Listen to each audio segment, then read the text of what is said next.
Assalamualaikum warahmatullahi wabarakatuh.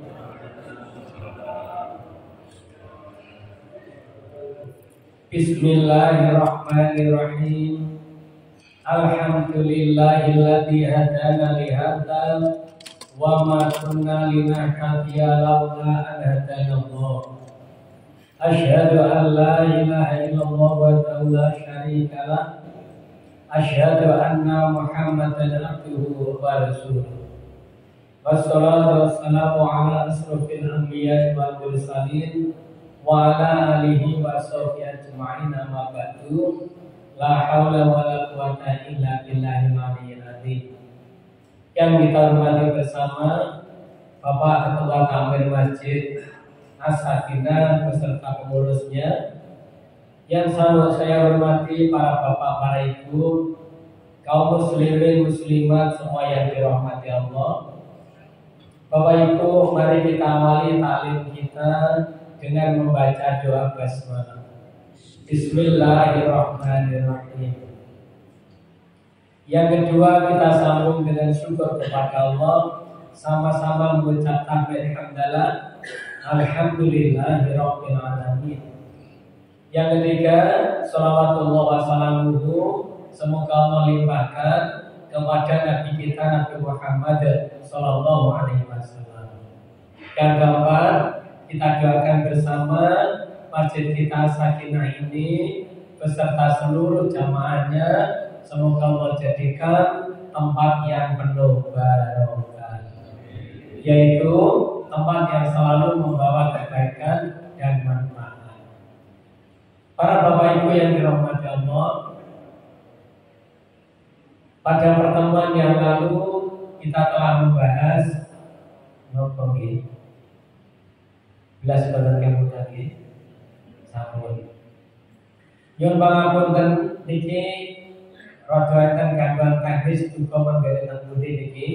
Alhamdulillah kalau ingkang imami Ustaz Alif dari warga Rom ini juga beliau suaranya bagus sekali, alhamdulillah. Niki kula sedang gangguan teknis.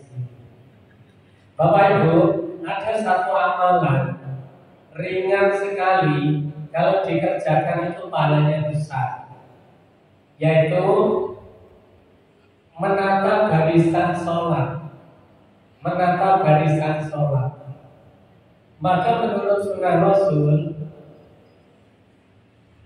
sebelum sholat fardu ada sholat sunnah, maka bapak yang datang pertama sangat dianjurkan langsung bertempat di paling depan dan tengah-tengah. Ulangi, depan dan tengah-tengah, di sini. Begitu bapak datang yang kedua, ambil kanannya. Datang ketiga, ambil kirinya. Kanannya, kirinya, kanannya, sampai baris depan itu penuh. Begitu juga kalau baris depan sudah penuh, ambil baris kedua, tengahnya. Kanan, kiri, kanan, kiri, kanan, kiri, sampai baris kedua penuh. Walaupun ini sholat sunnah, tidak dianjurkan, ulangi, tidak dianjurkan sholat sendirian di tempat terbuka tanpa batas di depannya. Jadi carilah sholat yang di depan kita itu ada batasan. Mungkin dinding, mungkin punggung teman kita. Pokok di depan kita jangan tempat terbuka. Kalau tempat terbuka, sangat mungkin itu nanti dilewati. Sementara lewat di depan orang sholat itu larangan keras, larangan berat. Nah, pakai Bapak Ibu, terutama Bapak Ibu ingat. Jadi ambil poros tengah, langsung ditempati Bapak kanan kiri sampai baris pertama penuh. Nah, menyusul yang kedua poros tengah, kedua kanan kiri sampai baris kedua penuh. Begitu seterusnya. Sehingga ketika qomat dikumandangkan, langsung dia berdiri sudah dalam kondisi rapi. Itu sangat dianjurkan oleh Rasulullah SAW, dan imam disunahkan memberi apa-apa, luruskan dan rapatkan barisannya. Kenapa? Kok disuruh meluruskan dan merapatkan? Ternyata lurus dan rapatnya barisan menjadi penyempurna sholat. Dan orang yang mau barisannya lurus itu biasanya hatinya ikut bersaudara. Dan tidak dianjurkan memakai sajadah besar, karena sajadah besar itu ya besar. Ya, kalau sajadah besar cukup dipakai untuk kepala, kaki supaya tetap bisa rapat dan bersentuhan dengan saudara kita. Kaki kita yang menyentuh kaki saudara kita itu terasa sampai ke hati, itu terasa ini kaki saudara. Sehingga kakinya bersentuhan, hatinya ikut nyambung. Nah, itulah konsep persaudaraan dalam Islam dan menyempurnakan sholat. Lalu apa? Aku sing teko dhisik dhewe Pak Ketua Takmir, apa jejer sukan. Betul, di dalam jamaah derajatnya sama. Kecuali sholat Jumat. Kalau sholat Jumat, ambil poros, beri tempat satu, kosongkan satu untuk khotib. Bila perlu diberi tulisan khotib. Nah, tapi kalau sudah hafal, khotib di sini. Jangan sampai khotibnya datang belakang, sholatnya di tengah-tengah sana, waktu khutbah belakang-belakang. Diupayakan walaupun datang akhir dipandu tempat bapak di depan. Nah, insya Allah itu penataan secara fisik nanti selebihnya juga akan mempengaruhi kekhusyuan sholat. Dan mugi-mugi oleh Allah diringankan dan dimudahkan. Termasuk pengurus, kalau ada jamaah yang sholat sunat di tengah-tengah, dijamin Bapak majid memenuhi, kacau bawah. Jadi langsung pres di depan ada sutrom atau pembatas. Itu sangat bagus sekali. Nah, baik para bapak ibu, pagi ini saya akan membahas tentang keutamaan mencari ilmu, terutama ilmu agama.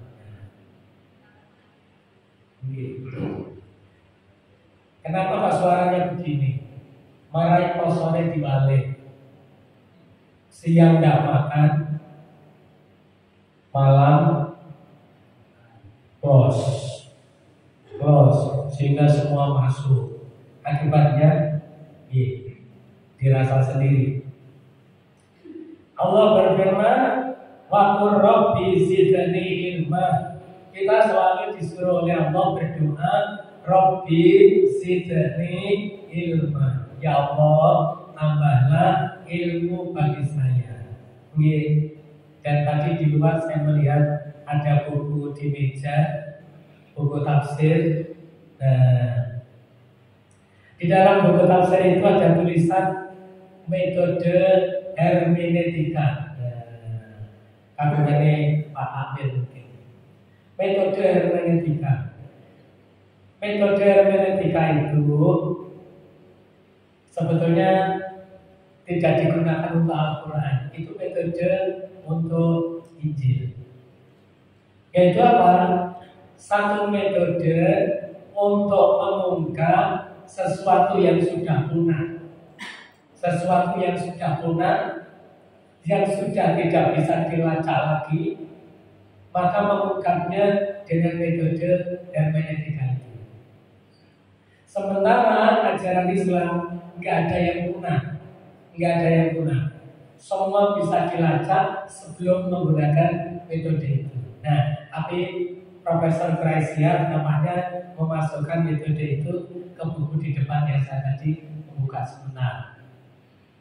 Bapak dan Ibu yang dirahmati Allah, ilmu pengetahuan. Maka ada namanya gerakan ilmu. Maksudnya carilah ilmu, kalau sudah dapat amalkan dan beramalah sesuai dengan ilmu. Ilmu yang diamalkan, amal yang berdasarkan ilmu. Jangan sampai amal yang tidak ada ilmunya. Kalau belum tahu ilmunya, kita cari. Sekarang itu ya Allah, namanya Gus Google itu jangan awehan pol, ditanya apa saja selalu menjawab dalam urusan kecil-kecil. Nah, Bapak Ibu, yang berikutnya, qul hal yastawil ladzina ya'lamuna wal ladzina la ya'lamun. Tidak akan sama orang yang mengetahui dan orang yang tidak mengetahui. Kelebihan ilmu, yarfa'illahu ladzina amanu minkum wal ladzina utul ilma darajat. Allah akan mengangkat derajatnya orang yang beriman dan berilmu. Beriman artinya rajin ibadah, berilmu artinya rajin belajar. Maka sangat baik kalau ada kajian khusus. Kajian khusus pengurus takmir. Pengurus takmir dan tokoh-tokoh kajian khusus. Enggak sama waktunya dengan jamaah. Kajian khusus tentang ilmu-ilmu yang harus dimiliki oleh seorang ketakmiran. Biasanya levelnya juga harus lebih tinggi, mendatangkan narasumber yang lebih tinggi, mungkin manajemennya, mungkin idarah masjidnya, mungkin tata kelola masjidnya, dan lain-lain. Itu ada kajian khusus. Baru setelah kajian khusus, kemudian ke jamaah. Nah, Pak Ibu, berikutnya apa? Innama yasallaha min ibadil ulama. Orang yang paling takut kepada Allah ialah orang yang berilmu. Orang yang berilmu itu tidurnya saja itu ditakuti setan. Ditakuti setan.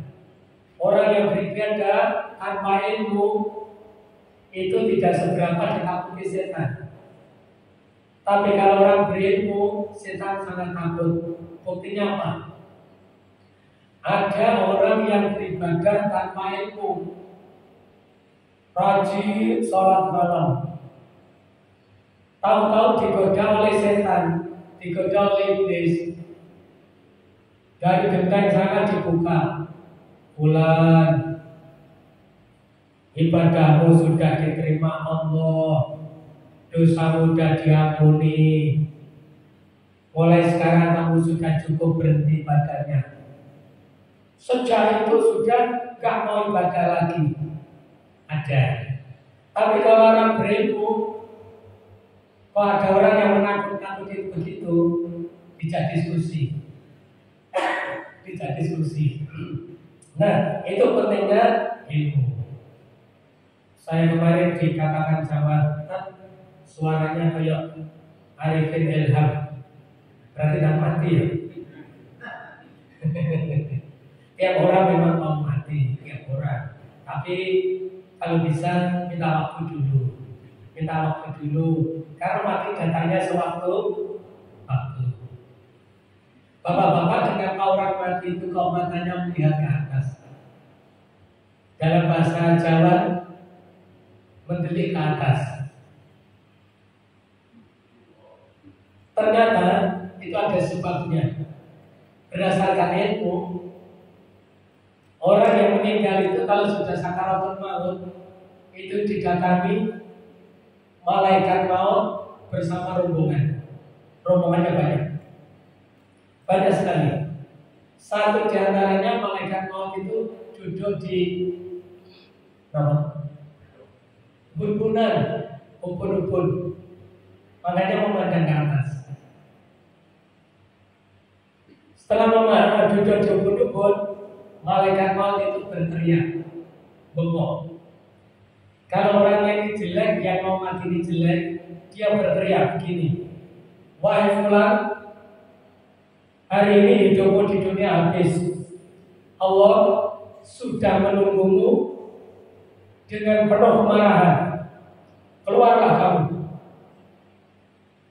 Orang tidak terima, dia kali suruh keluar. Dia malah ketakutan, tidak mau keluar. Akhirnya malaikat maut mengambil secara paksa. Diambil secara paksa.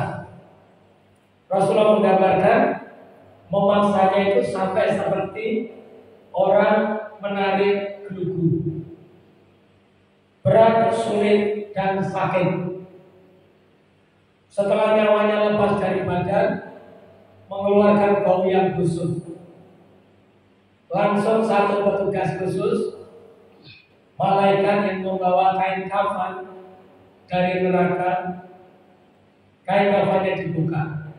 Roh yang baru keluar dimasukkan. Tutup dengan kain kafan neraka, bawa naik sampai pintu langit pertama. Penjaga pintu langit berteriak, ini roh siapa yang kamu bawa itu, roh siapa? Baunya busuk memenuhi ruanganku ini. Roh siapa itu? Si pembawa roh itu bercerita, ini rohnya si anu yang memang di dunianya tidak pernah ibadah. Bukakan pintu langit. Tidak bisa. Tidak akan saya bukakan pintu langit. Ada suara dari Allah, catat amal orang ini. Satu kitab namanya Sijil, tempat mencatat amal orang-orang jelek. Setelah amalnya dicatat di sana, ada suara lagi. Dia dulu aku ciptakan dari tanah, sekarang kembalikan ke tanah, kembalikan ke jasadnya. Rohnya dilempar dengan disambar petir, disambar burung, sampailah ia ke jasadnya hidup. Setelah hidup, oleh malaikat munkar didudukan. Jawablah didudukan. Tanya, man rabbuka? Itu pertanyaan man rabbuka betul. Ada.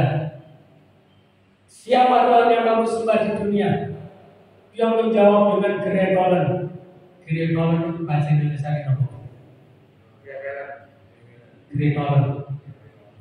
Bahasa Indonesia itu apa geretolan itu? Gemetar, tergagap-gagap. Man rabbuka? Aku tidak tahu. Siapa nabimu? Aku tidak tahu. Apa kitab sucimu? Semua dijawab tidak tahu. Malaikat munkar waktu itu marah di puncak kemarahannya. Di tangannya sudah gemetar membawa palu raksasa. Palu sing kau berdiri apa? Bodoh. Ini kira dengan nutup gunung Uhud dileput. Maka orang yang gerakan tadi dipukul sekali, dia hancur sambil berteriak. Teriakannya didengar oleh seluruh penghuni kubur. Seluruhnya mendengar. Ada yang hafal. Bodi, suaranya tonggoku sih kayak ini. Jelas jadi apa lagu ini? Hafal semuanya. Yang tidak boleh dengar dua, manusia dan jin. Kenapa manusia tidak boleh dengar siksa kubur? Dulu pernah saya aturkan, manusia tidak boleh mendengar siksa kubur. Satu, kalau sampai dengar aib si mayat terbongkar. Mergo jerit wong ngendikan karo jerit wong Nopo-nopo ada lagunya sendiri-sendiri. Konangan. Yang kedua, aib keluarga akan terbongkar, maka tidak boleh didengar. Yang ketiga, kalau siksa kubur didengar, sedihnya keluarga itu lama. Hari pertama dengar, hari ketiga dengar, hari kelima dengar, ke-10, ke-15, 1 bulan mendengarkan rintihan terus. Akhirnya sedihnya itu lama. Yang keempat, nggak boleh didengar. Kalau siksa kubur didengar, kehidupan rusak berantakan. Oke, lantas putih, tiang anak iwan numpak sepeda motor, rumput siksa kubur, belek jantungan, goblak, semaput, mati dada, pun kacau. Maka oleh Allah tidak boleh didengar. Yang kelima, tidak boleh didengar supaya untuk memuji kula panjenengan percaya napa boten. Nah, kita harus percaya. Begitu ditanya macam-macam tidak bisa, Allah marah. Hubungan sambung kuburnya dengan pintu neraka. Bayangkan Bapak Ibu, neraka itu belum pernah terbuka, dilubangi sedikit saja, panasnya menghanguskan jagat raya ini. Nah ini disambung dengan kuburnya orang durhaka. Itulah yang disebut namanya siksa kubur.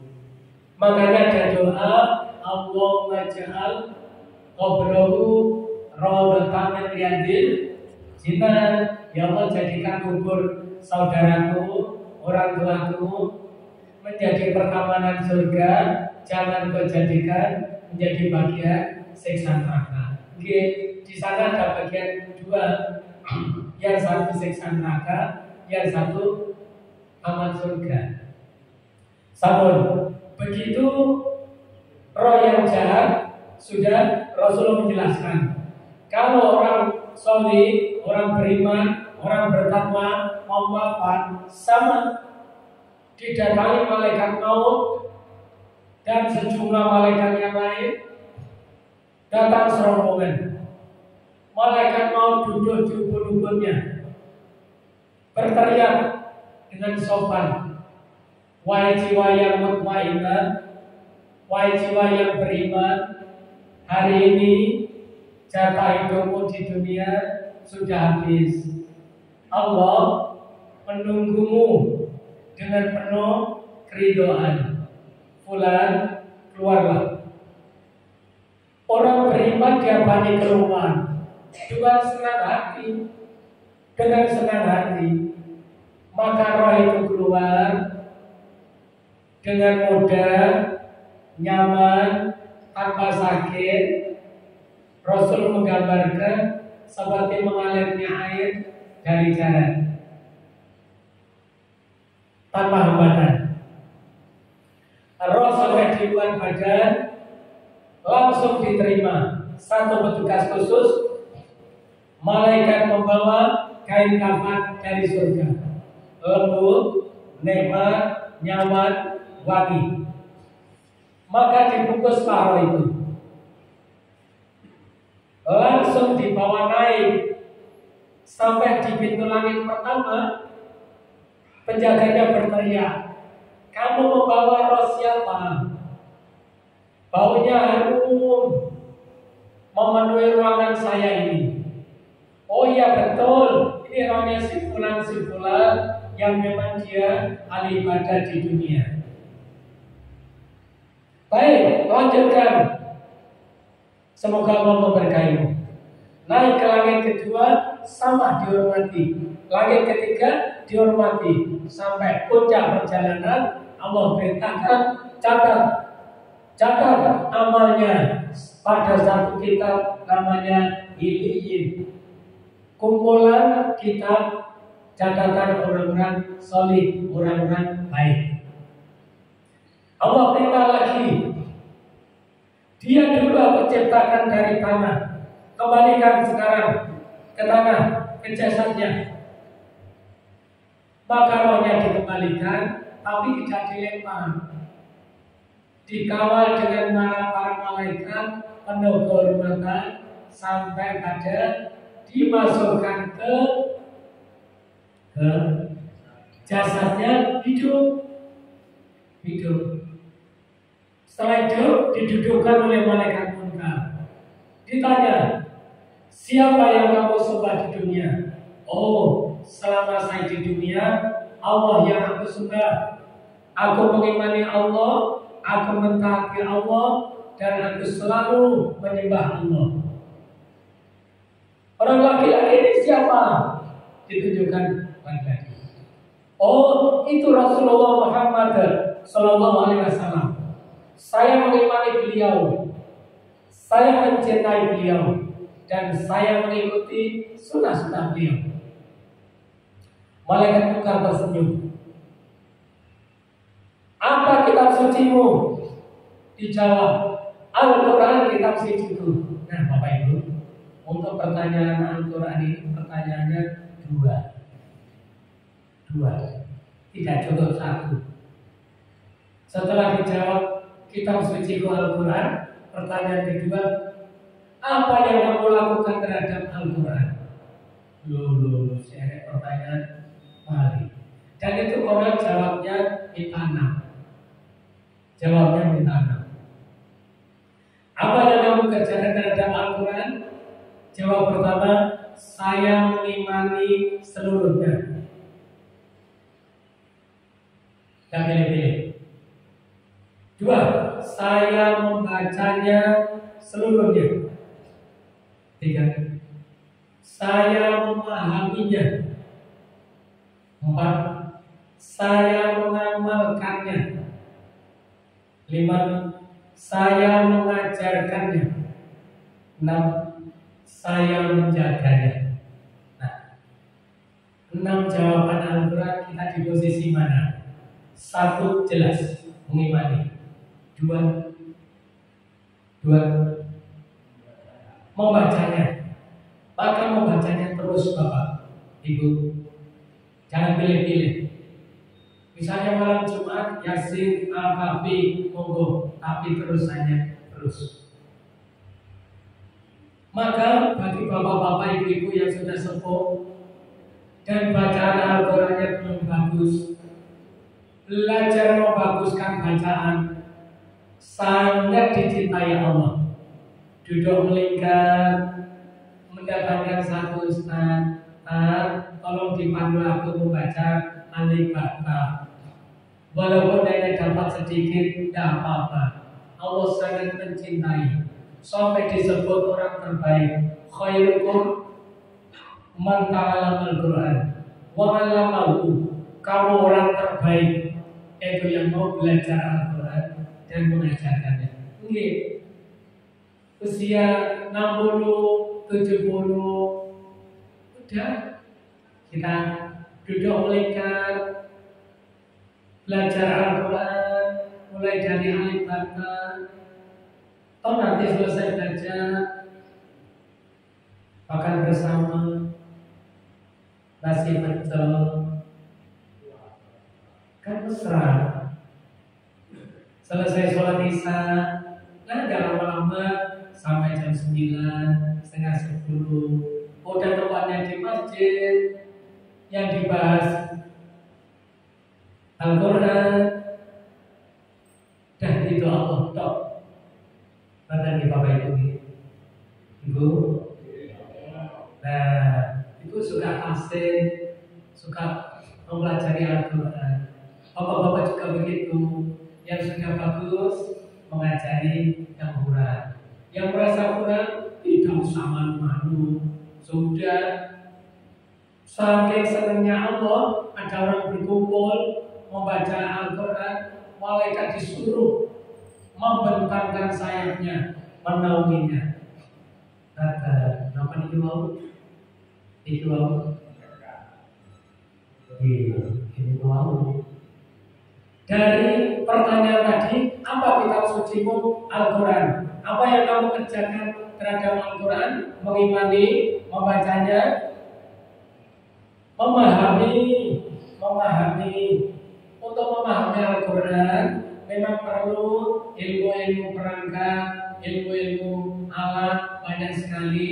Tapi pemerintah dalam hal ini Kementerian Agama sudah menerbitkan Al-Quran yang ada terjemahannya. Itu sudah standar, itu sudah ditafsir oleh para alim, para kiai, dan itu sudah sah untuk dibaca, dipahami. Ditambah dengan tafsir sebagai penjelasannya.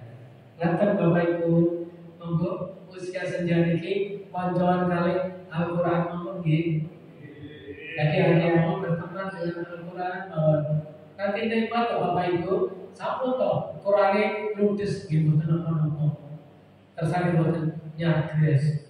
Mosok ketelu kaji kae sing rupane coklat panggang sampai saiki. Enten sing ijo bareng.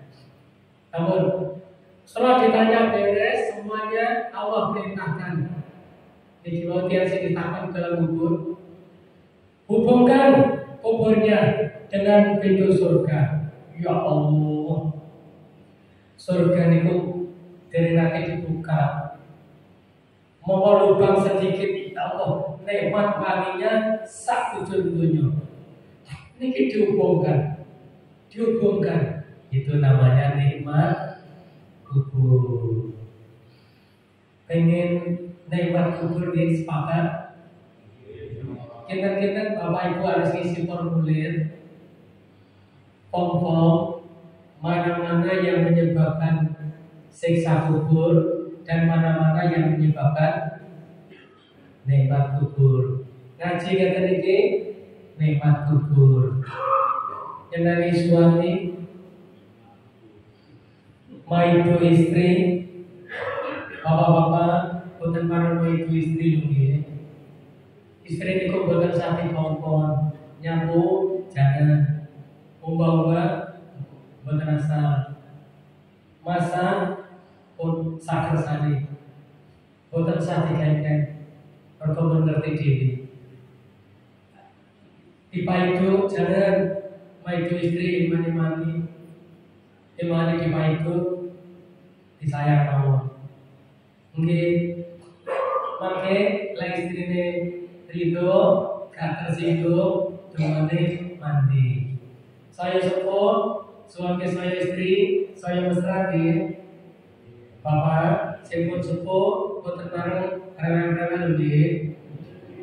Nggih, mosok titik-titik tersinggung, titik-titik nesu, rada pedes titik nesu, asing titik boten. Ayo sabar, sepuh boten. Ibu-ibu kengatan, ibu-ibu sing ikhlas.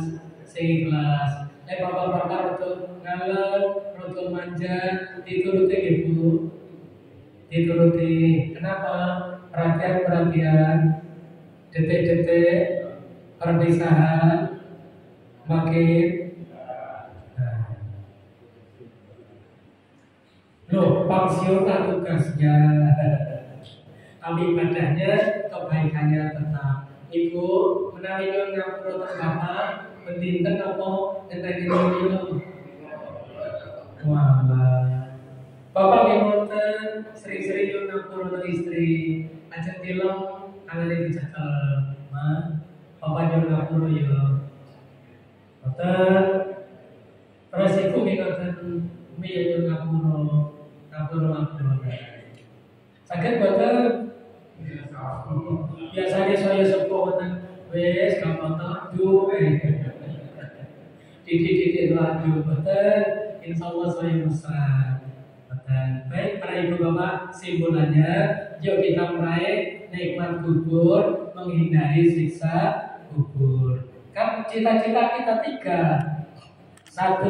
Meraih husnul khotimah.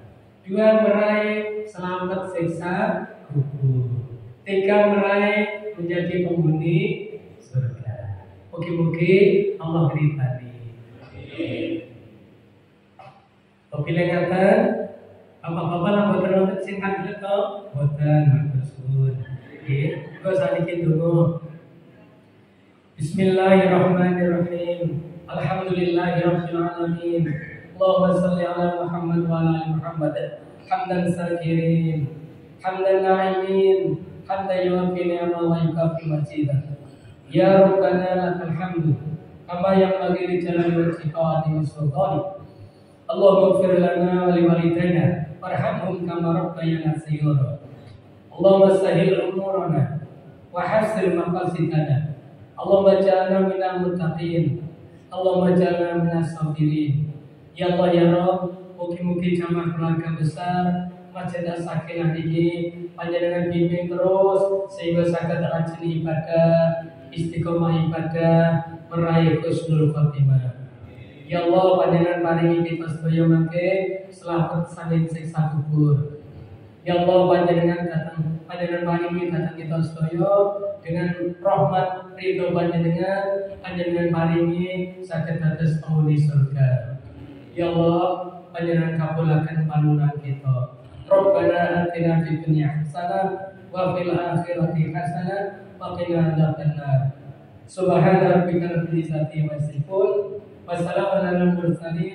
Walhamdulillahi rabbil alamin. Amin. Hadirin para rawuh, bilih wonten atur punangan kirang sae, kula nyuwun agunging pangapunten. Matur suwun. Assalamualaikum warahmatullahi wabarakatuh. Waalaikumsalam warahmatullahi Kita tutup dengan alhamdulillah.